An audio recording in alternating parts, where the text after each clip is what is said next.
What is up, my fellow gamers? This is Nico from Compound Gaming. Thanks for tuning in today. In this video, we'll be discussing the potential new expansion of World of Warcraft and where the future of the game may be leading us.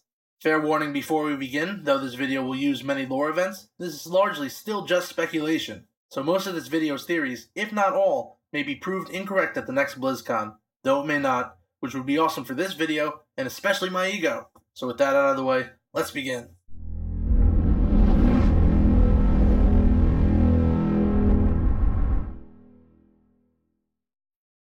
The god of the deep writhes in his prison, breaking free ever so slowly. You should hurry and defeat the fallen titan. There are greater battles yet to fight. Throughout WoW's most recent expansion, Legion, Blizzard has been not so subtly hinting that the new expansion will involve the old god Azeroth, surfacing and progressing his campaign to corrupt the slumbering titan spirit of Azeroth. The most significant of these hints being the whispers of the Emerald Nightmare boss Il'gynoth, and the Shadow Priest artifact weapon, Xal'atath, the Black Blade. Before we get into how a N'Zoth expansion may take form, let's go back to the beginning of the Warcraft universe, when there was only light and void. The light streaked across the great dark beyond unconfined by space and time, but while it was expanding some places, the light had dimmed, and the void took hold. The void is a dark force that is driven to devour all energy and twist creation to feed upon itself. Eventually, the tension of these two linked energies ignited a series of catastrophic explosions, creating a new realm of existence, the physical universe. The explosive birth of the universe did not only create the planets, but fragments of light were shot across the universe. These fragments of light would merge with the planets, giving them sparks of life. This spark would create unimaginable beings, the Titans being one of the most impressive.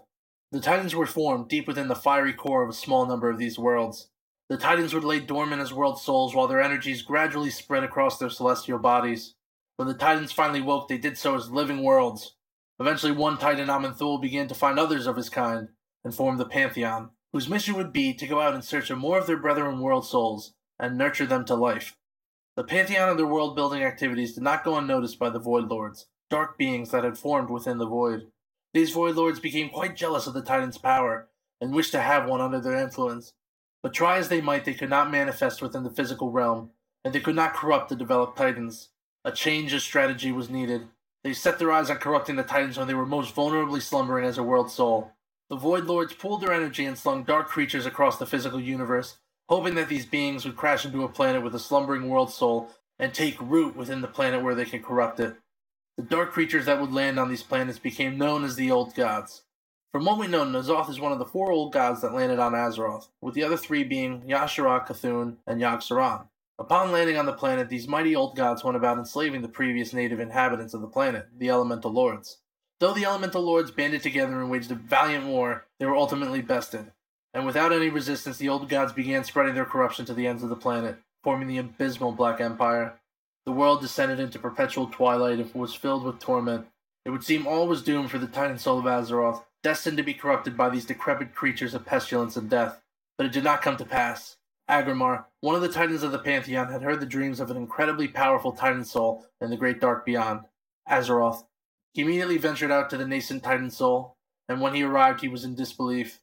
The world was enshrouded in void energy and its surface looked like diseased flesh. Impressively, though, he sensed the slumbering soul had not yet been fully corrupted, but it would be soon. He ran back to his brethren at the Pantheon and described the situation. The Pantheon just had been recently informed about the Void Lords and the Old Gods from their brother Sargeras, who was so shaken by these creatures' plans, he determined the only way to stop it was to eliminate all life in the universe. He would go on to form a burning legion to accomplish this task. Upon hearing Agrimar's tale, the Pantheon mobilized to Azeroth to attempt to rescue it. They determined that they could not risk personally intervening in the battle. Due to their power, they could inflict more harm than good, and potentially destroy the world's soul. They instead created an army of Titan Forged, made of stone and storm, to wage war for them. They imbued a few select of these Titan Forged with their own power. These would become their Titan Keepers. The Titan Keepers waged battle against the Black Empire. Their army first defeated and banished the Old Gods' lieutenants, the Elemental Lords, to pocket dimensions called the Elemental Plane. Then they began their assault on the temple city of Y'Shaarj. Y'Shaarj was the largest and most powerful of the Old Gods, and the Pantheon worried that their Titan Forged army would not be able to defeat him. Aman'Thul reached down to the planet and ripped Y'Shaarj from it, but the Old God was more deeply entrenched in the planet than the Titan realized. Ripping the Old God from the planet had unintended consequences. A sizable wound appeared where the old god once stood, gushing the world soul's arcane blood. Eventually they would temper this wound and create the Well of Eternity. Wanting to prevent the destruction of Azeroth, the Titans determined they could not kill the remaining old gods. They sent their Titan Forge army under their Titan Keepers to the other old god kingdoms to imprison them, so they could no longer spread their corruption. First N'Zoth fell, then Cthulhu, and finally Yogg-Saron. With the old god threat under control, the Pantheon left, leaving their Titan Keepers to watch over Azeroth in their prisons. In case they were to fail, the Pantheon contracted a celestial being, Algalon, to watch over the planet. If the Prime Designate Odin at the time were to die, Algalon would visit the world to determine whether to eradicate life across the planet. Though the old gods were defeated and imprisoned, they were not destroyed. They lay dormant in their prisons, lurking, waiting for an opportunity to free themselves so they could finally finish what they started. If we do encounter N'Zoth next expansion, he would most certainly seek to finish corrupting the Titan Soul. But how would he do it? We have some evidence of how the old gods go about corrupting a planet from the story in Warcraft Chronicles, when Sargeras first learned of the Void Lords and the old gods. Sargeras was on patrol in the Great Dark Beyond when he encountered a world that was festered with the old gods. This was not your typical planet, though. Sargeras heard a world soul's dreams from within the planet, but unlike the other planets he encountered, the dreams were not of a joyous and peaceful nature he was accustomed to. Rather, they were dark and horrific nightmares. He interrogated the old god servants until they disclosed their plot of corrupting the soul and creating a dark titan, if you will. They were close. Sargeras specifically noticed the old god's tendrils burrowed deep, surrounding the sleeping spirit in shadow. It appears the pathology of an old god's corruption involves them burrowing deep within the planet to attempt to reach the spirit, and a symptom of this corruption is the perversion of the Titan Soul's dreams. This would not be a good sign for us, since we can see from the recent in-game scenario that Azeroth's world soul is now experiencing nightmares. Is it possible that the old god has been secretly waging and winning this war? How could this be? Aren't they still in their cages? Now, while we know this last question is not 100% correct since we faced Cthulhu and Yogg-Saron in-game as they attempted to escape their prisons, we have yet to face N'Zoth. While we do not know as much about N'Zoth as the other three old gods, Legion has delivered some hints as to what we might be up against. It is ironic that the weakest of us may be the ultimate victor. Cthulhu, Yogg-Saron, Y'Shaarj, and, well... From this whisper, we can see N'Zoth is not considered the strongest old god, though we should not put too much weight into that. The previous old gods we have encountered were in weakened states, so though we vanquished his stronger brothers, it does not mean that we have combated the power of a freed old god, and from this whisper it appears the threat of him fully breaking out is real. It also appears that his true might may not be in his power or strength. Invaders messily corrupting other invaders. Typical. Far more useful to coax them along the proper path, don't you think? From what we know of N'Zoth and his tactics, he's not an overt and bold strategist. He prefers to remain anonymous, sneakily inching his way towards victory, never bringing notice to his plans or strategies until it's too late. Consider him a master chess player, positioning pieces and corrupting subtly where necessary, all resulting in us following a path towards meeting his goals. Xavius's tricks are cunning. Why reveal yourself when you can control from afar? If we were to face off against N'Zoth, that would require him giving up his anonymity. He values this too highly to give it up prematurely. He must be close to finishing his plan, and by the time we catch on, it may be too late. I believe N'Zoth has been enacting a long-term plan, a series of events that seem unrelated at the surface. But instead, these events have been building him closer and closer towards his final goal. Compounding, if you will. So if his plan is almost complete, and knowing how he likes to operate, it would be more than likely we deliver the final pieces of the plan during Legion. But how? 5 keys to open our way. 5 torches to light our path. The Pillars of Creation. What we have spent all of Legion hunting for as the salvation from the endless demonic onslaught. What if placing these titanic, world-shaping artifacts in the Tomb of Sargeras did not just stop the Legion Fell portal, but had some dire unintended consequences, such as giving an old god the keys to his plan? What could this key be, and why is this place so important? This was always a place of power. Egwene was drawn here, and before her, the elves, and before them, the trolls, and before them... From what we can tell, there is a power that has for millennia been drawing people to the Broken Shores. It's the reason why Egwene placed the Avatar of Sargeras there, why the Legion created their portal there, and why the Highborn of Suramar settled there and erected a temple towards Elune. Whatever the power in this land, it appears the mortal races of Azeroth are not the only ones who have been drawn to it. It seems that N'Zoth has a personal history with the land. It was here, in ages past, that the god of the deep lost a great battle to the god of seven heads. Whatever lies beneath the broken shore has caused two old gods to fight over it, two beings whose sole purpose is the absolute and complete corruption of the planet. Whatever it is they are after, it can't be good for us. This conflict is but a shadow of an ancient war that predated the meddling of the Titans. Infinite armies clashed in ceaseless battle. But I'm sure your little war is impressive, in its own way. This suggests whatever was being fought over was present here prior to the discovery of Azeroth by the Titans.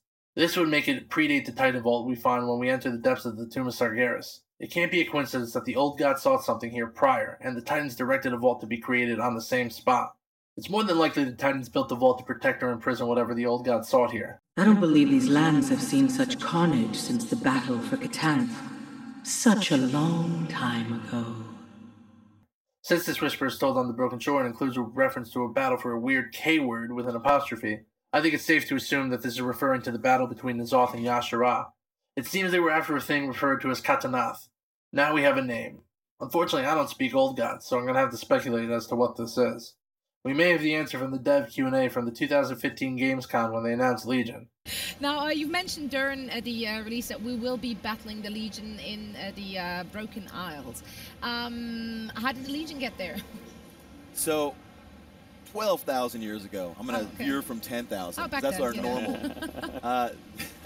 There was a festering wound in the land.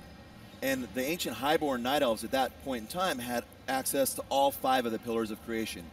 And that is what they actually used to seal up that wound. And on top of that wound, they built what would be their Temple of Elune, this grand temple. That wound has now been opened, and that festering fell energy is now shooting out, sparking out, and just pouring infinite numbers of demons out into our world. So that's a big deal, and we need to stop that.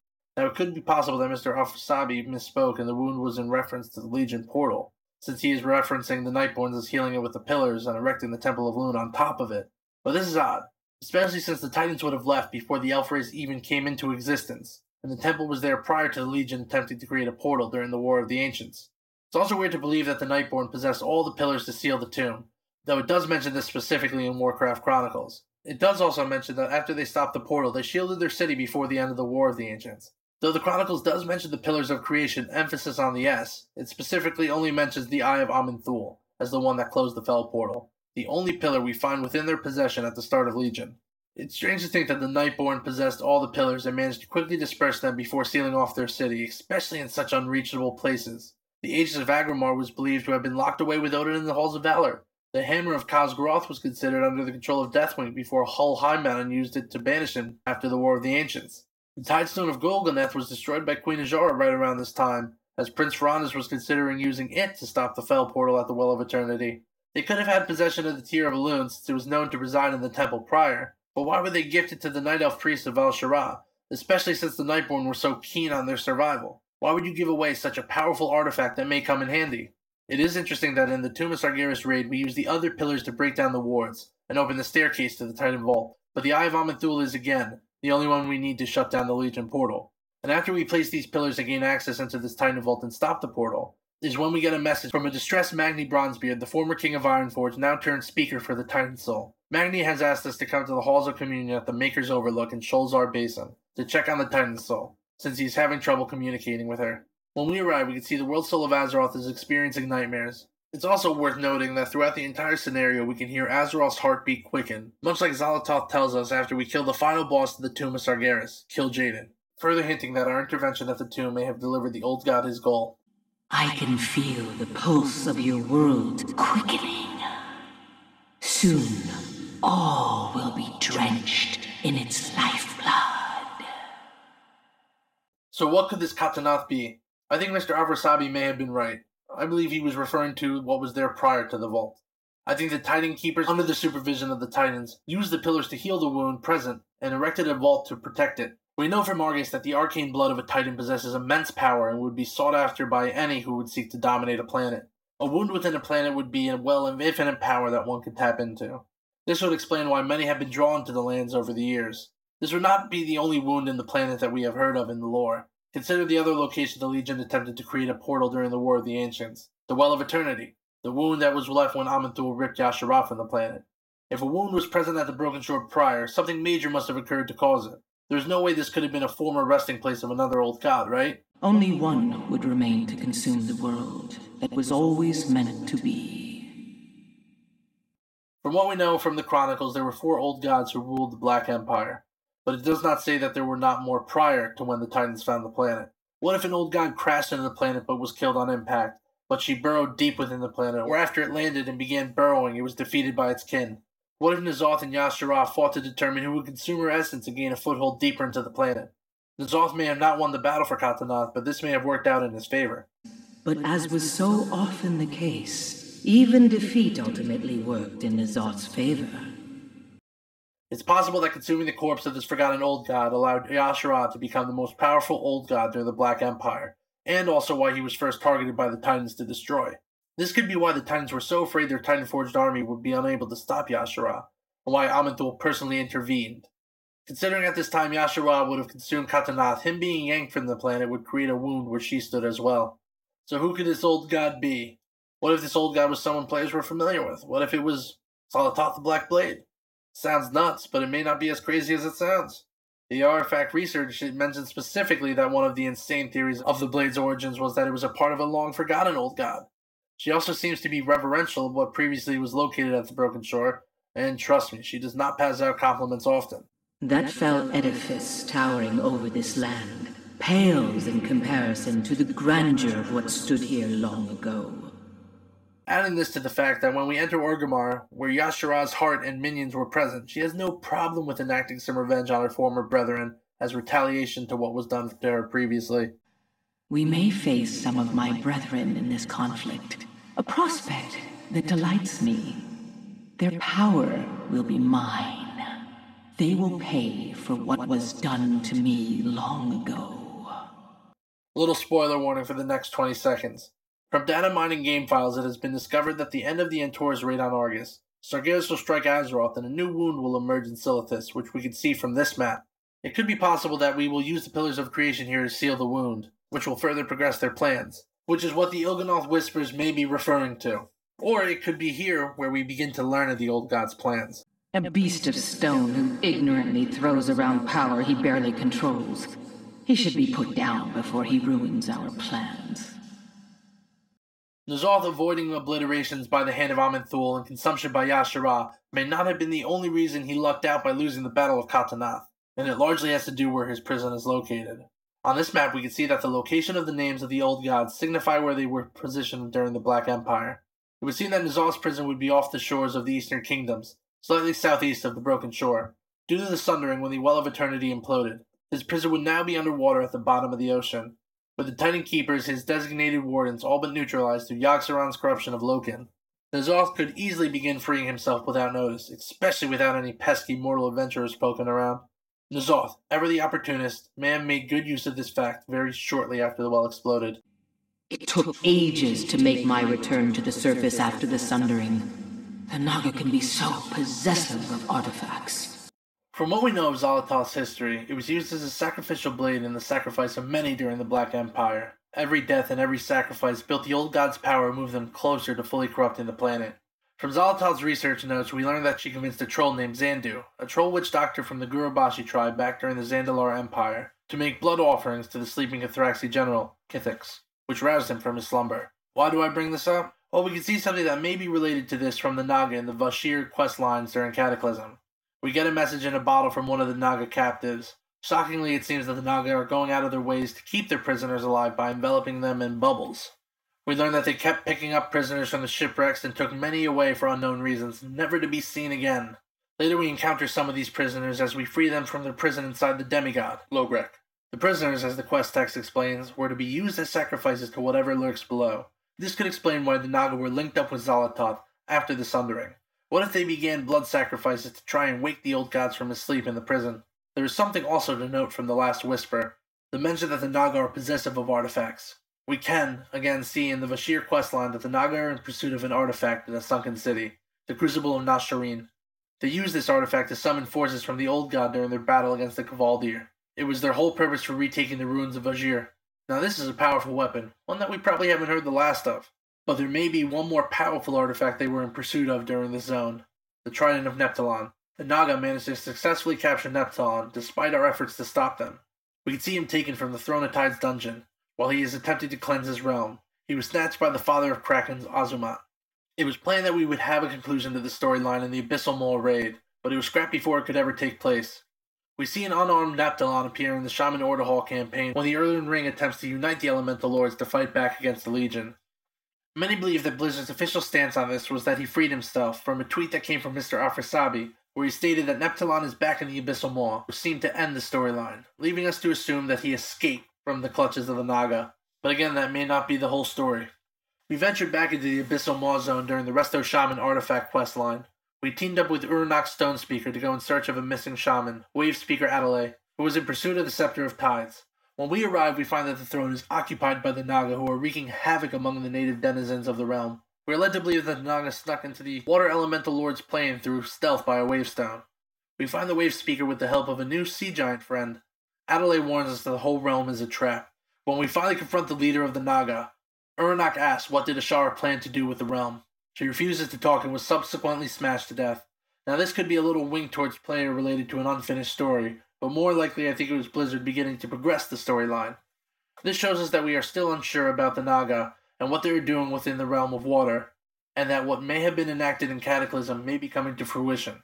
Something of note from when we witnessed Neptulon in game is that we never see Neptulon with his trident, even though his model is pictured with it previously. What if the Naga were successful in claiming his trident?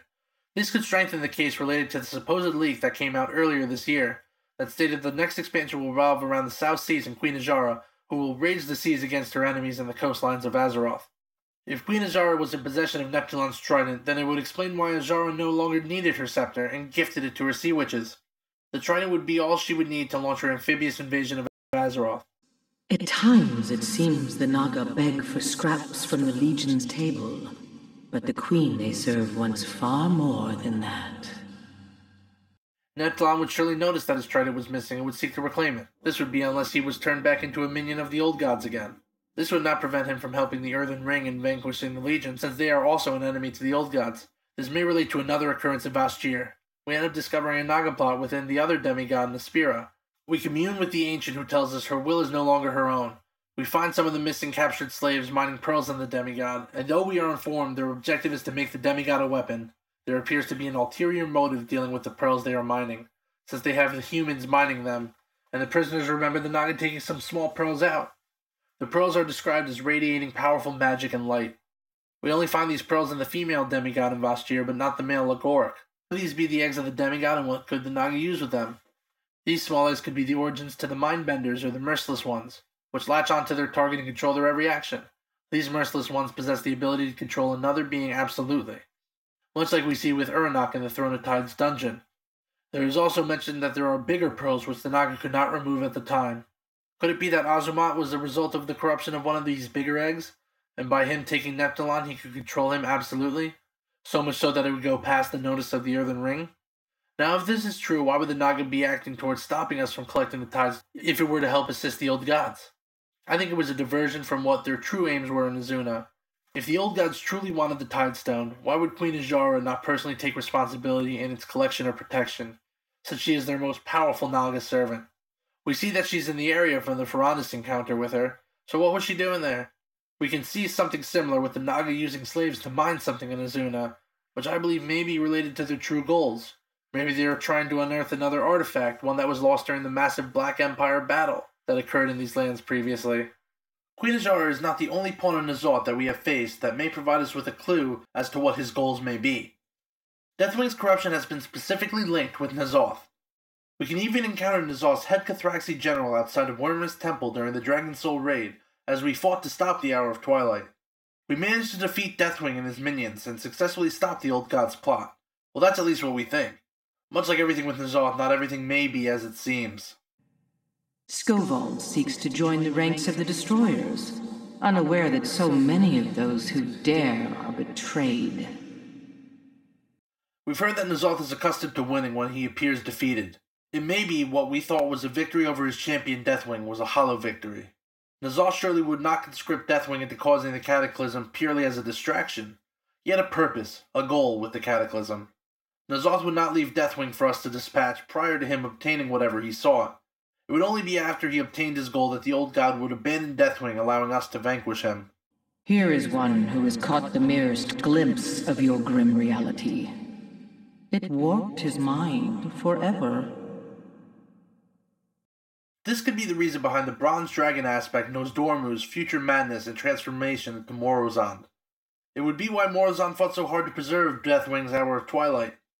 Nozdormu could have witnessed us successful at the Maelstrom, but lived to see N'Zoth finish the corruption of the Titan Soul. A bleak future which results in him going mad, and though he swore to protect the timeline, he breaks his oath and seeks to alter the past to prevent it from happening. When we face off against Morozond during the End Times dungeon, he seems to suggest that he has witnessed a future filled with madness and torment, and that the Hour of Twilight would be a blessing that we could not understand yet. Our current Nozdormu has no idea what will cause his madness, but only that one day he will go mad, and the Avengers will vanquish him at End Times, again and again.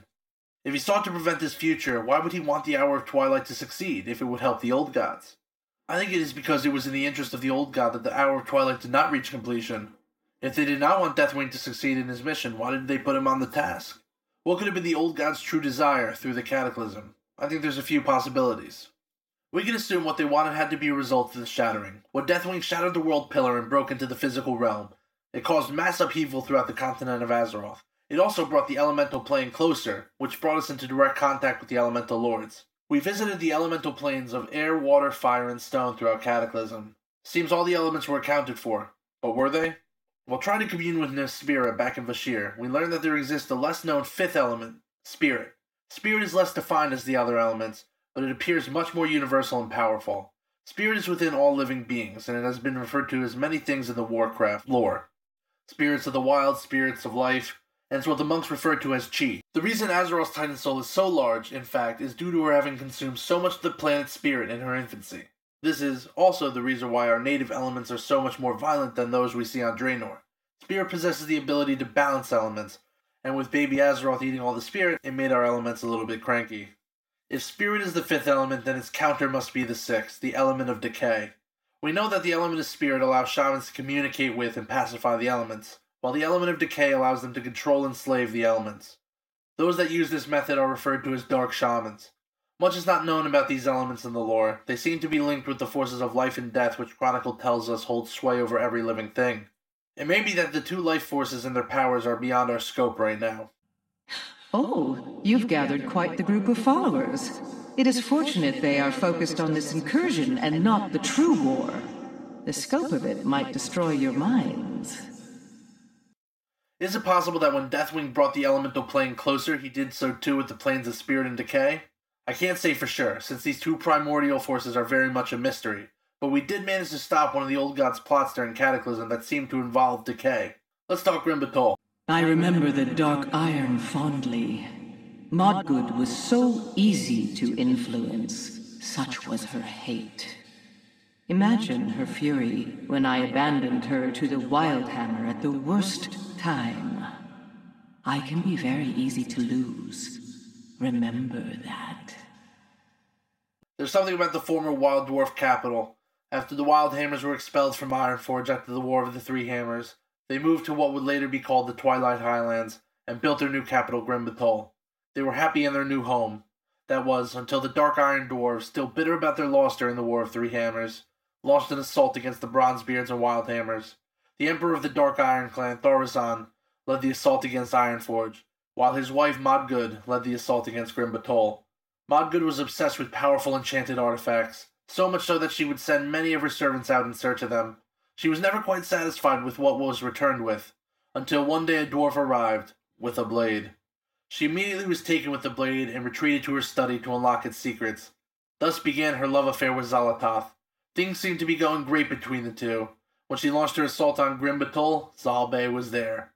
It even helped her cast a spell and bring Grim Batol's shadows to life. They fell upon the Wildhammers with blades forged of night.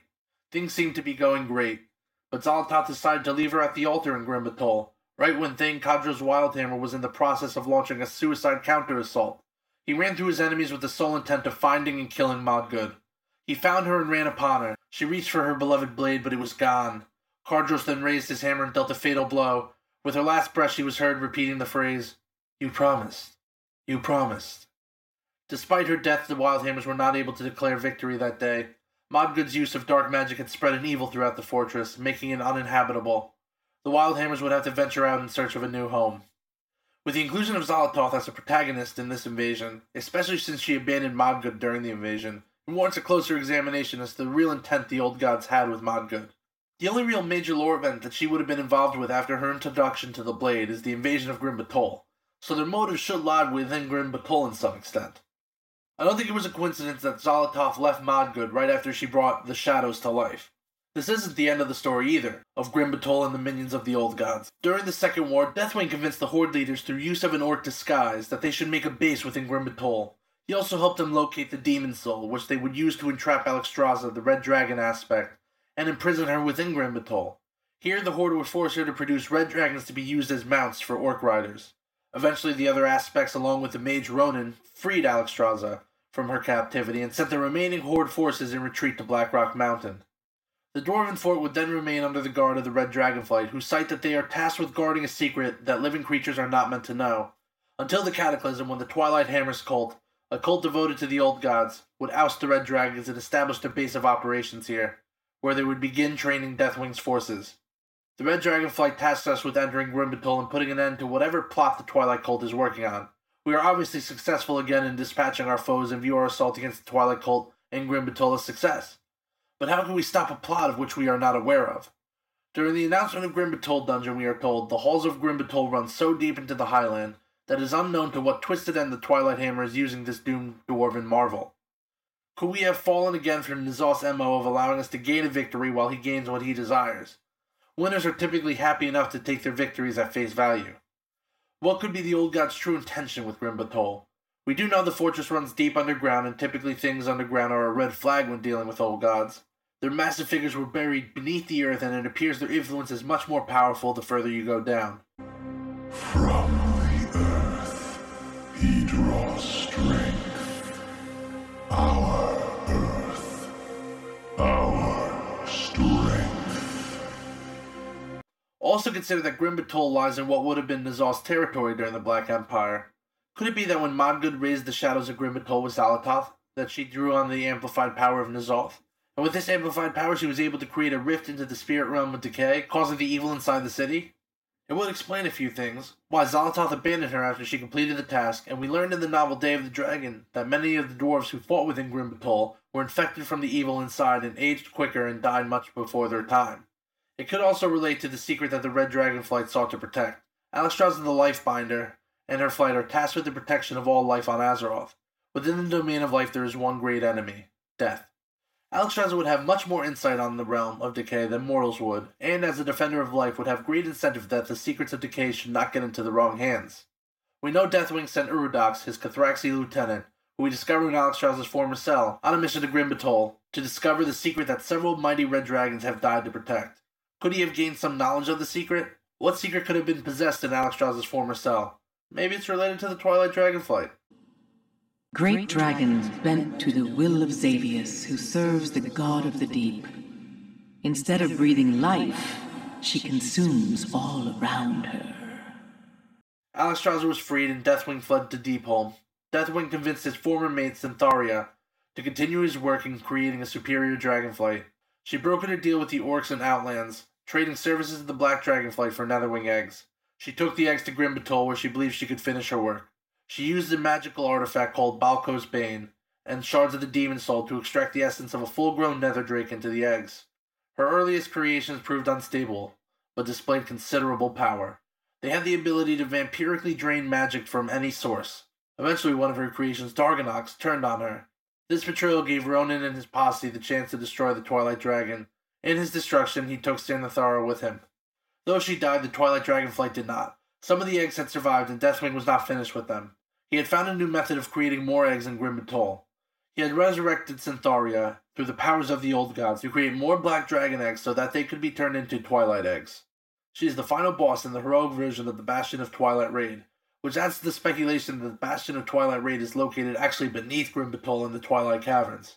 I think the secret that Alexstrasza had tried so hard to protect was this new way to create Twilight Eggs. We see in her former cell, where we encounter Uridox, that half the room is red dragon eggs, while the other half is what appears to be Twilight dragon eggs. With this information, Deathwing could go about creating his new superior flight, to add further evidence that decay could be the missing ingredient in the Twilight dragon-making formula. In the Bastion of Twilight, we face the Ascendant Council, which is a group of cultists that have ascended to become elementals. The Council oversees the selection of new candidates for ascension in the chambers of the Bastion. The ascension process is described as draining something from other elements or demigods.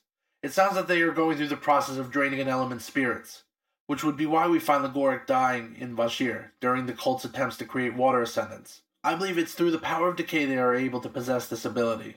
This would be similar to the way that dark shamans use decay to control and enslave the elements. There must be a reason why they chose and test their ascendant candidates here. Maybe an influx of decay energies. In Grimbatol's dungeon announcement, Blizzard also said, "In the end, adventurers will be left to their own devices, venturing into the darkest recesses of the Dwarven Fortress, where a nightmarish enemy is taking shape." Now, it's been a while since Cataclysm, but I don't really remember a nightmarish enemy taking shape.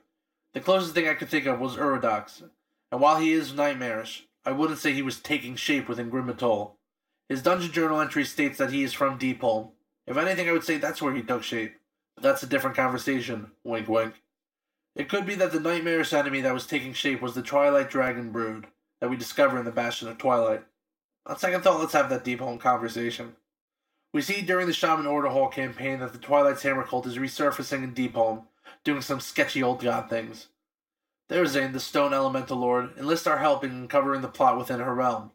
We arrive to find that the cult has built a formidable stronghold, and we learn they are being led by a shadowy figure named Mistress of Twilight, who is really a Twilight dragon named Xerexia. And while we are trying to put an end to her plots in the Twilight depths, we find a revitalized Twilight dragonflight. The dragonflight we thought that was drove into extinction during the Cataclysm has survived, and managed to regenerate their flight in the caverns of Deepholm. This might have to do with Goronia, the Twilight Drake who we fought on the Skyfire along with War Master Blackhorn, but fled during our pursuit of Deathwing to the Maelstrom. Maybe she went to Deepholm and sought to birth a new brood of Twilight dragons. It isn't a far flight from the last area we saw her. Either way, the Twilight dragons are in Deepholm now, and dark spirits have been revealed to Xeria through the Void. These secrets give her ways of subjugating the elements to her will. This is an interesting point because so far in Warcraft lore, decay is the only force that is associated with enslaving and binding elements, but she gained this power through the Void. She also wishes to teach her children these secrets, and states her children are quick learners and that they have been feasting from the Void. When we defeat her, in her dying breath she tells us that even in death they will endure. So why rebuild the Dragonflight in Deepholm? I mean, sure, Deathwing lived there after he fled from the United Aspects during the Day of the Dragon, but why return? We can see from this chart in the Warcraft Chronicles that Decay seems to have some sort of bridge towards the powers of Earth, and with their goals of enslaving the elements, maybe they needed to be Decay adjacent. While Decay and Earth possibly share a link, Decay seems to be linked far more concretely in the chart to the powers of necromancy, which may hint to the real reason the flight chose Deepholm. When we defeat Deathwing at the Maelstrom, we can see his body sink into the infinite whirlpool. We never recovered his body and considered it to have been incinerated after his defeat since he was bursting at the seams last time we saw him, but if his corpse were to remain intact, I would assume that it sunk down back into Deepholm. We see from the Shaman Order Hall, from Thrall and his Butterfingers, that objects that fall down the Maelstrom end up in Deepholm. It turns out that the Doomhammer may not be the only trash that Therazane tells us to stop throwing down there. A corrupted corpse of a dragon?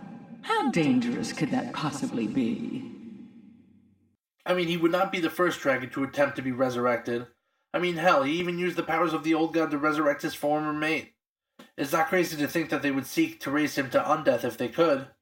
The Scourge forces attempted to resuscitate a big one in Dragonblight during the Wrath of the Lich King. A powerful dragon could be a powerful tool. Alas, gone are the days of Galakrond. Speaking of Galakrond, he possessed an uncanny ability. He grew tremendously big because he consumed other dragons. When he ate other protodrakes, he would drain their life essence. After he absorbed their spirit, he would spit their corpse out, and they would be risen as undead dragons, referred to as the Not Living. These Not Living would develop a hunger that would cause them to devour their living brethren. Galakrond would create an army of the Not Living that he would use to decimate his enemies. He would later begin eating these undead dragons since they were the only things that would not hide from him. But this time the dragons would not return to undeath, they were just gone. This diet caused him to undergo terrible mutations.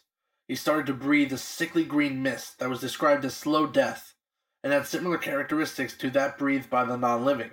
Eventually, the future aspects of the Titan Watcher Tyr would defeat Galakrond, and his hold over the not-living would wane. They began attacking each other, and with their forces divided, the aspects went about wiping out the remaining undead dragon forces. Fun note, this was the first known undead threat that Azeroth has faced, but it certainly wasn't the last. Then again, there always needs to be a Lich King, but we'll get into that later too. There has been some debate as to what magic Galakrond was communing with. Richard Knock, the author of The Dawn of the Aspects, stated he liked the theory of Galakrond being affected with the Fel, while Mickey Nielsen, the former publishing lead at Blizzard, stated he believed that it was just disease. I think disease is a fitting description of the element force of decay. If spirit is within all life, then its counter decay should be in as well. It is possible that when Galakrond consumed his prey's life essence, otherwise known as spirit, he left only decay within the proto-drakes, and with only decay in their being, these creatures would then go through the process of undeath. It could be a similar process that other necromancers such as Kel'Thuzad and the Lich King utilize. There is something remarkably similar between the Twilight Drakes and these not-living drakes. They both have vampiric tendencies. The Twilight Drake desires to consume magic from any source, while the not-living desires to consume the life force of all living beings. We have learned that arcane is the blood of the Titan Soul, so it could be that the Twilight Dragonflight may be bred to consume a tremendous amount of our Titan Soul's lifeblood. If they manage to bring Deathwing to undeath, or infuse his power to breed a colossal Twilight Drake, I can only imagine the amount of energy he or it could absorb. Maybe we will see these dragons attempt to absorb some serious amount of energy. Maybe they will be tasked to lay claim on a new power source that will be appearing in Xal'atath. Now, while we see the old gods have been working on strengthening decay, that does not mean that they have left the realm of spirit alone. On the contrary, the cataclysm Deathwing caused may have delivered a key to the realm of spirit to the old gods. I think it may have to do with a little troll island called Zandalar, which just so happens to be sinking under the sea since the shattering. Let's go back to the history books. Zandalar was the name given to a holy mountain range in southern Kalimdor prior to the Sundering. It was here that many of the wild gods, or as the trolls call them, Loa, reside. It was because of this that groups of trolls began building encampments here, but the tallest plateaus were claimed by the Zandalar tribe. It was here that they would begin building their temple city of Zuldazar. Over the centuries, other troll tribes would come into being, the Gurubashi, the Yamani, and the Drakari. Knowing each other's skill in fighting, they preferred resettling rather than fighting each other. There was plenty of untouched territory around. There was only one place that was forbidden by the tribe's witch doctors and priests, a small mound of blackened stone at the base of the Zandalar Mountains. The Loa had warned the tribe's mystics to stay away, and for years the trolls obey. Well, until Xal'atath caught the attention of Xando, and he got close with K'thix, who was one of the Cathraxi generals that the corrupted Titan Keeper Loken sent after Keeper Tyr, who had stolen the discs of Norgorod. They encountered him in Tyr's Fall Glade. Fearing for his allies' lives, Tyr stayed behind to buy them time. He fought the two Cathrax for 6 days and nights. In the end, Tyr sacrificed all his remaining power and life force in an explosion of arcane energy that killed Zajax, and nearly killed K'thix. K'thix, gravely wounded, blindly fled to the southwest, before collapsing at the base of the Zandalar mountain, where the Loa hid him. Xal'atath wasted no time in convincing Xando to begin making blood sacrifices to this undiscovered Loa, K'thix. As thanks, he slaughtered Xando with the remaining trolls. Knowing his masters would love to see the Troll Empire destroyed, he reached out with his mind and found the Val'kyr, the insect servants of the old gods, who have hidden deep underground since the fall of the Black Empire. K'thix rallied these creatures to make war with the Troll. As the Cathrax expanded its power and recovered, the insectoids began building a vast subterranean empire known as Azshara. K'thix waited for the Val'kyr to grow in number, and when ready led them out of their underground empire to wage war against the Trolls. The Troll tribes were brave and skillful warriors, but they had never seen a foe like this, and though they waged war valiantly, they were being pushed back. Eventually the Val'kyr encroached dangerously close to the Zandalar Mountains, forcing the Zandalar tribe to act. They united the disparate troll tribes into a single force, known as the Empire of Xul. The Zandalari took control of the army. Their position on the high ground of the mountain would give them the best ability to direct troops. They began utilizing ambushes to the enemy's weak points, and troll priests began summoning Loa to help fight their enemies. The wild gods joined the troll, ripping through the Val'kyr ranks and even wounding K'thix. The Val'kyr were forced to retreat, before they could mount a siege on the sacred mountain. K'thix fled northeast with a contingent of his closest Val'kyr followers. Other Val'kyr fled to the north and south. Zandalar knew how much of a threat these dark forces still possessed, so they conscripted the other troll tribes to go out in search of these fleeing forces, put them to an end, and build empires where they fell. There could be no corner of the planet unguarded. The ambitious tribes readily agreed. The Drukhari pushed into the frigid north of what is called Zoldurak. The Gurubashi ventured south to Sithalis and fought them to a standstill. The brave Amani chased after Cathix. They tracked him down to the Ghostlands where they waged battle. Only a small fraction of the tribe survived, but the Cathrax general finally succumbed to the endless onslaught. The Amani would build their capital, Zulaman, atop of his corpse. After centuries of fighting, the trolls managed to shatter the Akir army. The surviving Akir fortified their underground colonies against further troll aggression. As the chronicles put it, Kalimdor was permanently scoured of their presence. This land has seen so much upheaval. The cataclysm, the sundering, the scouring. You really have no idea. The chronicles specifically mention 3 Akir kingdoms that were formed after they were scoured by the trolls. The northern kingdom, Azjol Nerub, built because of its proximity to Yogg-Saron.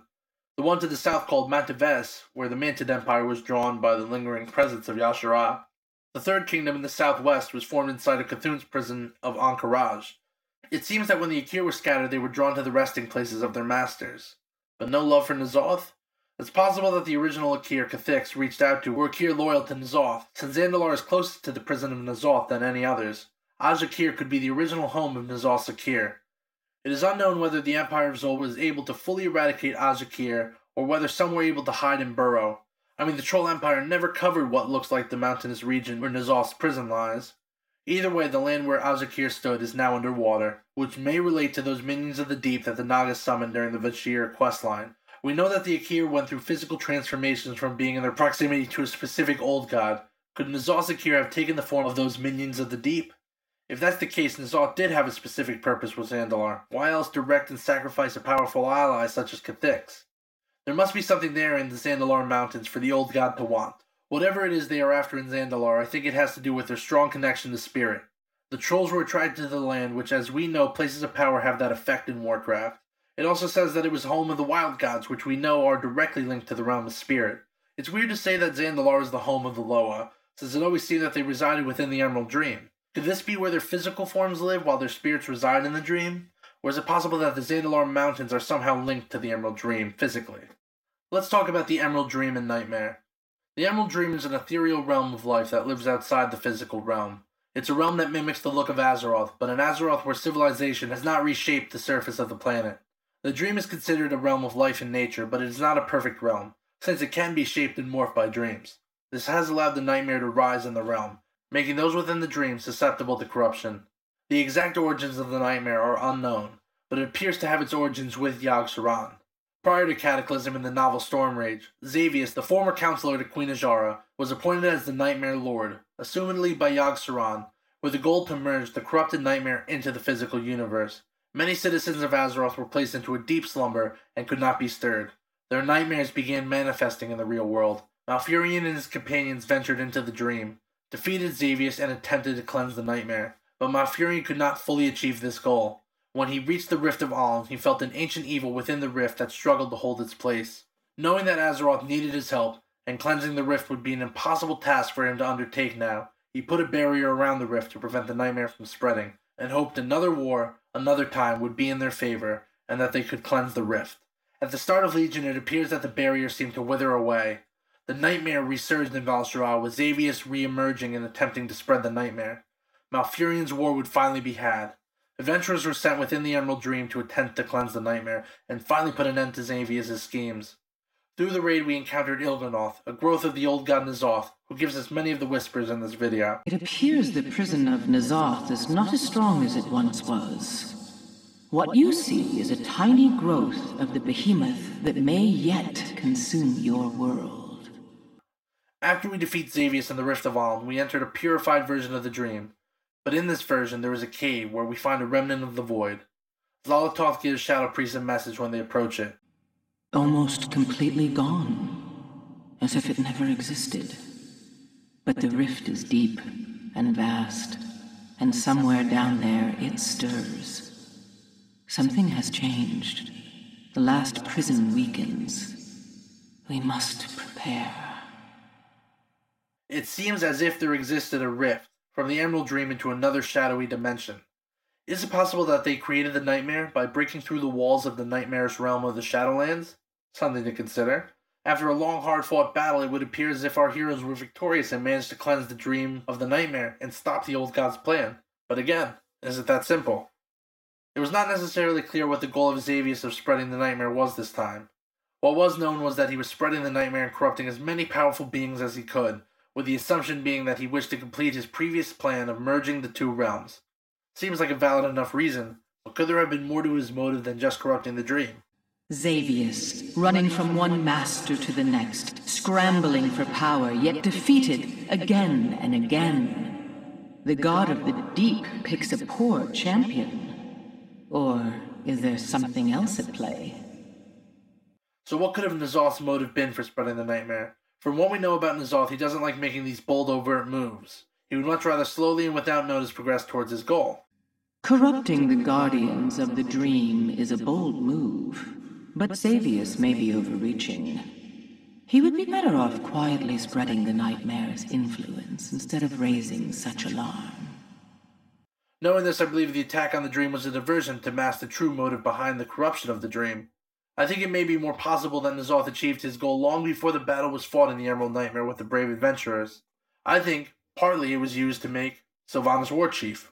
At the hour of her third death, she ushers in our coming.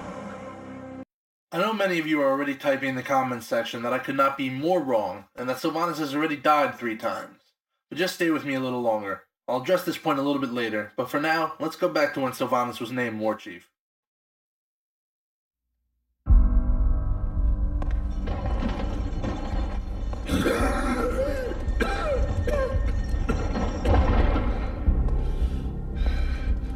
Windrunner, come forward. War Chief. The lower spirits say death will claim me soon. In the end, death claims us all. But the Horde will live on. I have never trusted you. Nor would I have ever imagined in our darkest time that you would be the one to save us. The spirits have granted me clarity, a vision. They whisper a name. Many will not understand. But you must step out of the shadows and lead. You must be War Chief.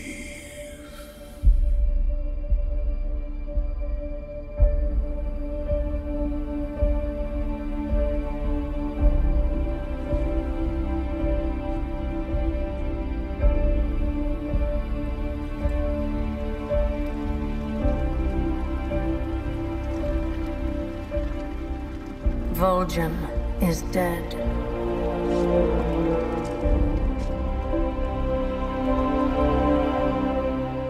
Who among you will help me avenge him?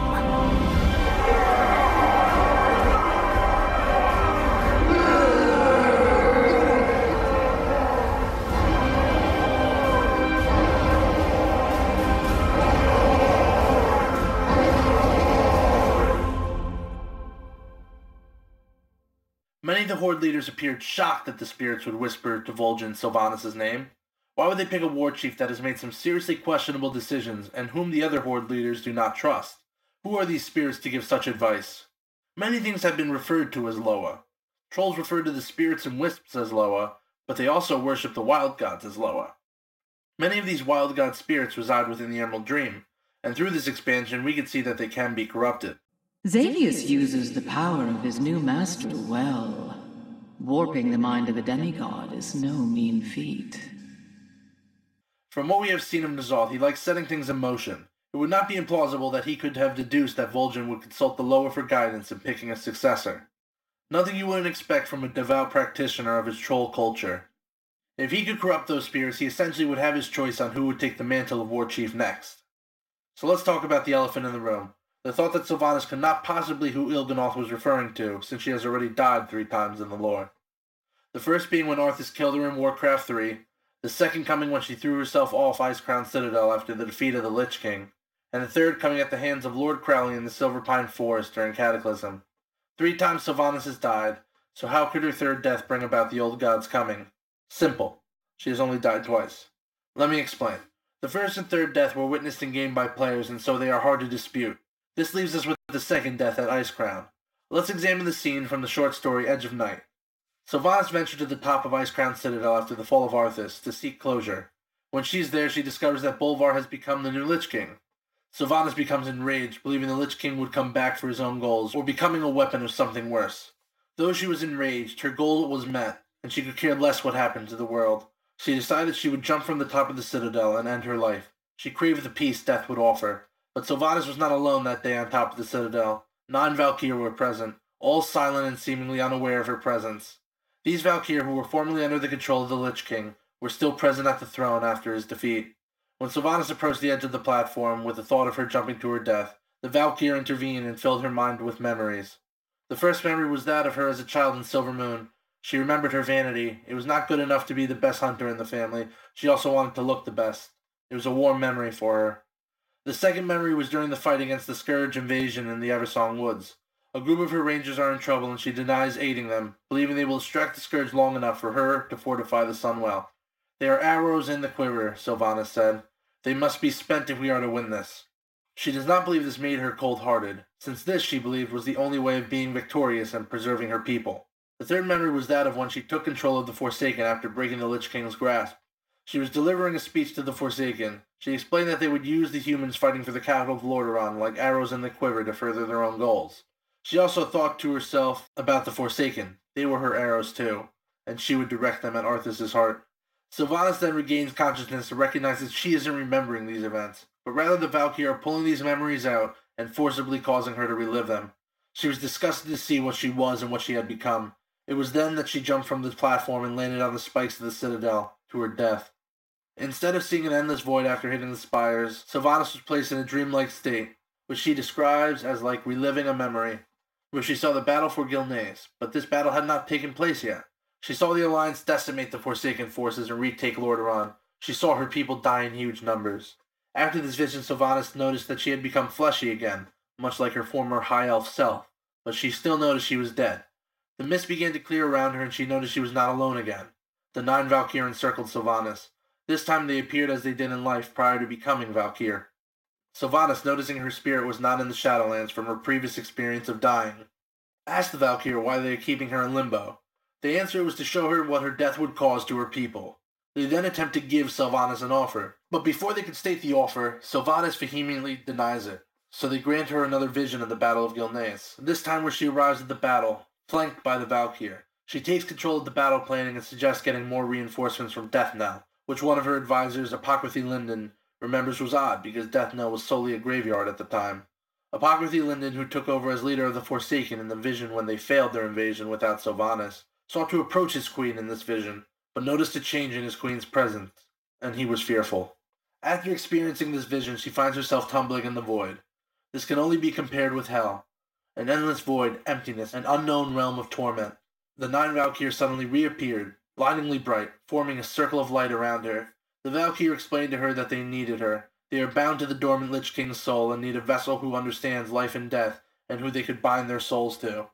She agreed to be a vessel for the Val'kyr, and in exchange one of the 9 took her place, and her soul became bound to the Val'kyr, and as long as that was so, she would have sway over life and death, and the realm of the Shadowlands, much like that of the Lich King. Sylvanas then wakes up on the floor outside the Citadel, with her body twisted, but she was alive. She then went on to leading the Horde in the Battle of Gilneas, where we see her in the Worgen starting quest.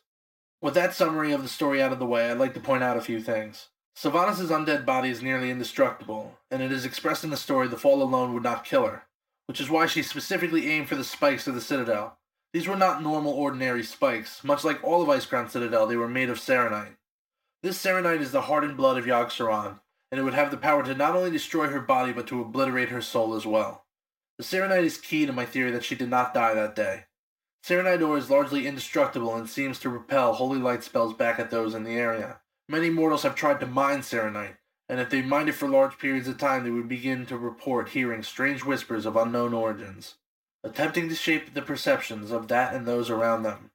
It's the reason the Lich King used the undead to mine the ore, though they also experienced unintended side effects. It has been documented that the Serenite has a power to bend one's perception and implant thoughts in one's minds. This could explain how Sylvanas believed she had died, while in fact she could have been subjected to the effects of Serenite. She could have jumped off, dreamt she hit the spikes, while in fact she missed them due to the aid of the Val'kyr, or the Serenite causing her to jump away from the spikes, which is why she found her body at the bottom of the citadel, twisted but not dead. Instead of dying, the old gods may have invaded her mind with the visions of the afterlife and her visions. It would also explain why your second post-death experience was not as peaceful and warm as she remembered the first time. This time it was cold, lonely, and tormenting. It could also be possible that the imagery of Val'kyr circling Sylvanas when she was tumbling through the void could relate to another Il'gynoth whisper. To find him, drown yourself in the circle of stars. This would be the moment in which she first met with the old gods, if my theory is correct, a way she found him, or more specifically, he found her. This is also not the first time the circle has been linked with the old gods this expansion. It seems they've been waiting for us to complete what they have put in motion for millennia. It's interesting to note that after this incident, there was a remarkable change in Sylvanas when she came back with the Val'kyr. She became more obsessed with her and her people's preservation. She wielded the Val'kyr as a weapon and utilized their domain over the Shadowland to create more Forsaken undead to bolster their ranks.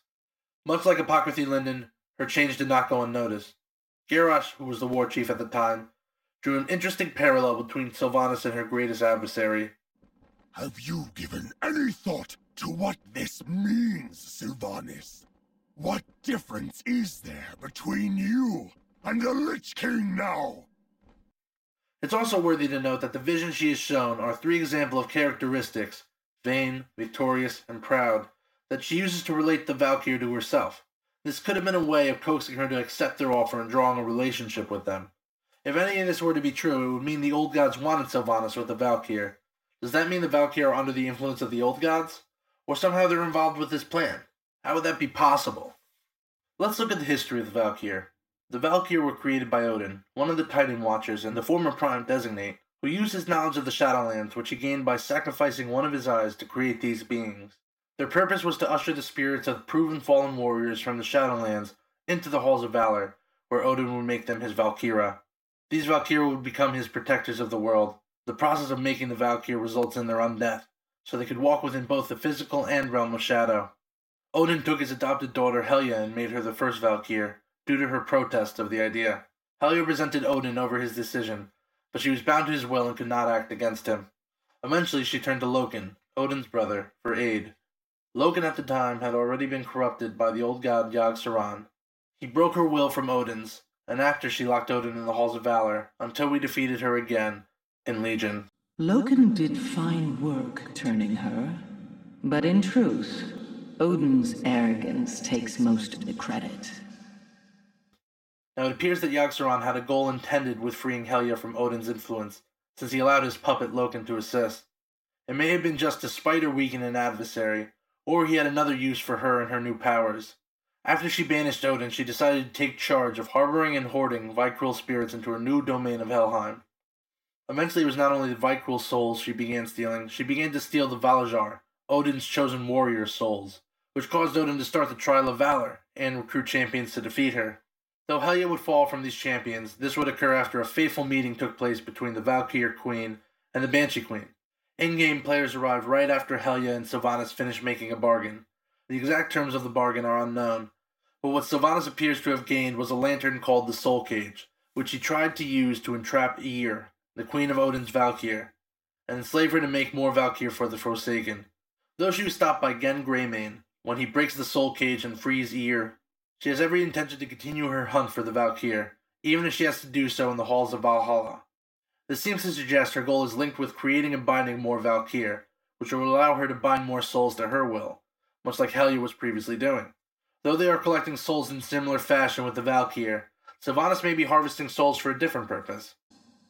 Helya and her cult are strong here, so close to the truth, yet so far.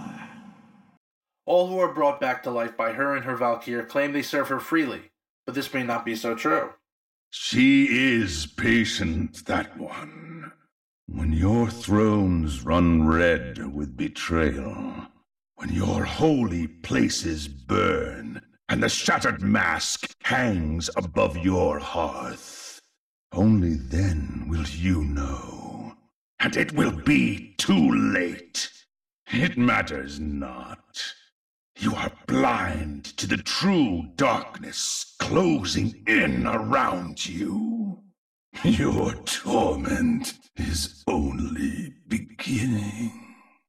Now, all of this is assuming that the old gods can corrupt the Val'kyr, and many would argue that it would be impossible to assume that they could do so, since they are spirits of undead beings in the Shadowlands. But they have corrupted wild spirits in the Shadowlands' sister realm, the Emerald Dream. Xal'atath also provides a clue that it is possible that the old gods may have possessed this capability for a while during the Maw of the Souls dungeon, when we fight Harboron, the ferryman of souls of the ship of Nagalfar. His job is to gather the dead and bring them to Helya's domain of Helheim. His connection or debt to Helya is unclear, but he is described as more than just a Kavaldir servant. From the encounter, we see he seems to possess some powers of soul magic, and when you read his description in the dungeon journal, it says, if you catch a glance under his cloak, you will see an expanse of shimmering stars unfold beneath. This seems to assume that he is a celestial being who has some sway within the Shadow Realm, that has come to work for Helya. But why, and to what end? It was thought his kind was incorruptible. A lesson for my brothers, I suppose. Though this is all my speculation, I believe Sylvanas and the Val'kyr are being used as pawns by the old gods, in a manner that would suit their goals of corrupting Azeroth's world soul. Though exactly why they are doing this I'm not clear. It does seem to involve the Val'kyr and the Shadowlands. It's possible that they are collecting souls for some sort of plan within the Shadow Realms. The nearness of the void here is comforting. I was used in the sacrifice of many creatures in a place like this. Every death brought us closer to the complete corruption of this world. They could try and corrupt the Shadow Realms, much like they attempted in the Emerald Dream, or they could possibly use the Shadow Realm to transport a large infinite void army to Azeroth, or even worse, summon a Void Lord through the Shadow Realm and attempt to bring them within our own physical realm. Though the Shadowlands is not the Void, who says they cannot transport themselves through this realm, especially with the use of soul magic, a magic whose source the Val'kyr are tasked with collecting. I long for the day our masters can truly pass into this realm. You have only seen fragments, shadows, the faintest of echoes. Ask the ethereals what one of these manifestations is capable of. Then again, maybe the Shadowlands itself is the end goal. We know Sylvanas may not be the only controller of the dead to use the Val'kyr. The Lich King, who we know is the twisted soul of Ner'zhul, that merged with the Frozen Throne by Sargeras to control an undead army to make Azeroth weaker for a Legion invasion. Though he seems to break with his master's plan, is it possible that he brokered a deal with another Dark Master? We find out when Arthas tries to enter the Frozen Throne in Warcraft 3. He's blocked by Baelgun, who says no one is allowed in since they found something dark underneath the Citadel. This may explain why there are so many faceless ones underneath the Citadel. Could the Lich King be a pawn of the old gods, and if so, has he been working with them the entire time? This may be the reason why we are shown the scene of Arthas torturing Bolvar during the Yogg-Saron encounter in Ulduar. Maybe the old god had a hand in that. Maybe Arthas was holding them back in some way. Uther seems to suggest maybe that a little part of Arthas left in the Lich King was the only thing preventing the Lich King from destroying the world. If that is the case, maybe they needed a new host, one that could be easily beaten into submission prior.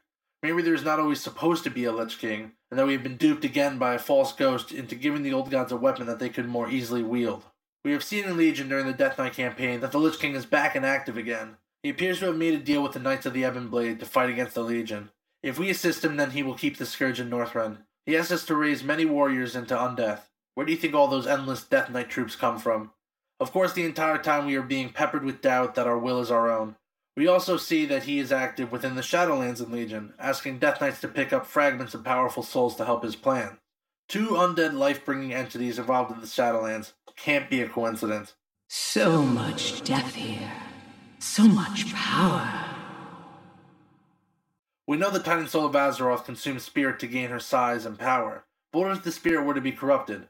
Consider the Emerald Dream Heaven, if you will, a realm of perfect nature and beauty with the souls of mortal beings living in tranquility, while the Shadowlands would be more equivalent to Hell, a realm of nightmare and torture.